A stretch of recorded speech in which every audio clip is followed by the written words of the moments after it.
Hello, I'm Paul Sengel, Managing Director here at City National Rochdale, and welcome to Economic Perspectives. The Fed kicked off an easing cycle by slashing the federal funds rate by 50 basis points in a decisive move to help keep the employment growth strong. Throughout most of the summer, Fed watchers highly expected the Fed to cut interest rates at the mid-September meeting, but debated about the size. Would it be 25 basis points or would it be 50 basis points?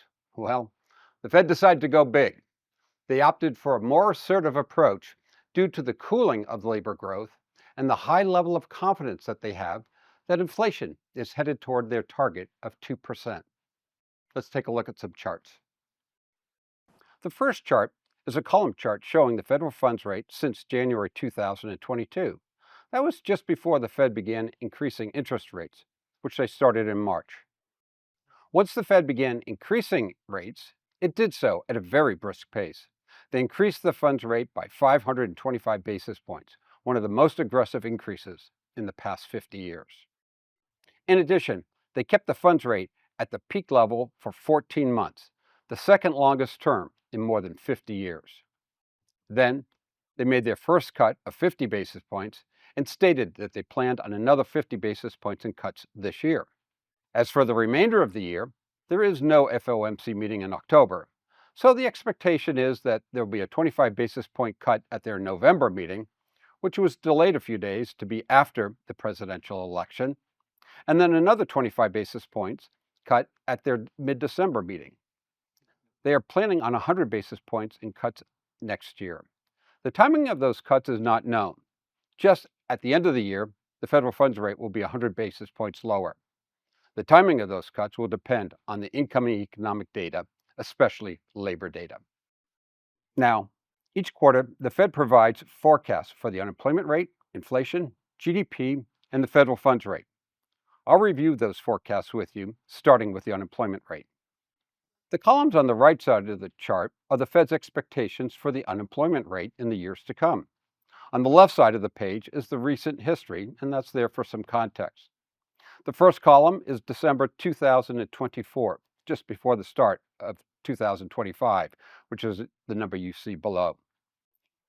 With the current rate at 4.2%, the Fed is not expecting much change in the unemployment rate over the next few years. Yes, the unemployment rate is up from a low of 3.4% in January of 2023, but that was an unsustainably low level. This is a more sustainable level. The unemployment rate in the range of 4 to 4.5% is considered full employment, and the following chart shows some history. Since 1950, there have only been two other times when the unemployment rate was below 4% for a sustained period of time, and that was in the early 1950s and the late 1960s.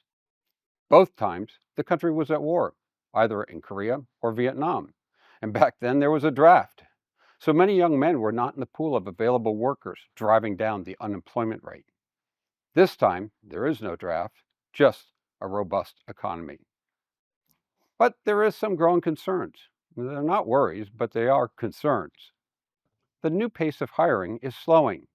The columns in this chart show the monthly changes in non-farm payrolls. Now, since this series can be volatile, we look at it on a 3-month moving average, the dark blue line, which is currently at 116,000. That's about 100,000 lower than it was a year ago. More importantly, it's just above the 100,000 threshold, which is generally viewed as the population that's coming into the workforce. This is probably at the low end of what the Fed wants to see, and is probably the reason why the Fed was so aggressive in the first interest rate cut. They want to jumpstart the demand for workers to ensure that the growth of the labor market reaccelerates. Here's the Fed's outlook for inflation. After peaking in February of 2022, the Fed is confident that the high level of federal funds rate helped bring down inflation and is now on a trajectory towards a sustainable 2%, which is their target level. Recent data supports that belief. This chart shows the annualized rate of the 3-month change in CPI and core PCE, which is the Fed's preferred inflation measurement. Both are below the 2% target level. This is the Fed's expectation for GDP growth.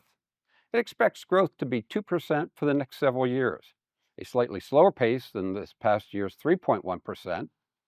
Some of that may be due to the slower pace of hiring compared to the past few years and reduced pace of consumer spending. Both of these are classic events of a maturing expansion. The economy is in good shape. According to the Atlanta Fed's nowcast, GDP growth this quarter is expected to be 2.9%. So the Fed is lowering interest rates before the economy's weakness has a chance to set in. An aggressive approach to lowering interest rates is needed, for the federal funds rate is very high. Probably the best way of determining how restrictive or how easy monetary policy is to take the federal funds rate and subtract the neutral rate from it. The neutral rate, which is sometimes called the natural rate, is the theoretical short-term interest rate that will support solid economic output while keeping inflation constant. Sometimes it's called the Goldilocks number because it's the just right number. And as you can see, at 2.1%, it's very high compared to history. The Fed's planned interest rate cuts will bring it down very, very quickly. Although the pace of hiring is on the low side of what the Fed probably wants, the economy is not stalling. GDP growth in the past year was a robust 3.1%. In this quarter, the third quarter, the Atlanta Fed expects economic growth to be 2.9% due to solid consumer spending.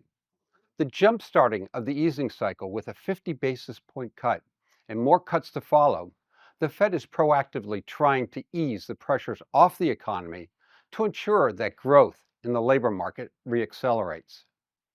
The Fed expects that financing costs will decline, helping to keep investment strong, consumer spending high, and a bounce back in labor gains. It is insurance of a soft landing. Thank you for watching. I'm Paul Single, and I'll see you next month.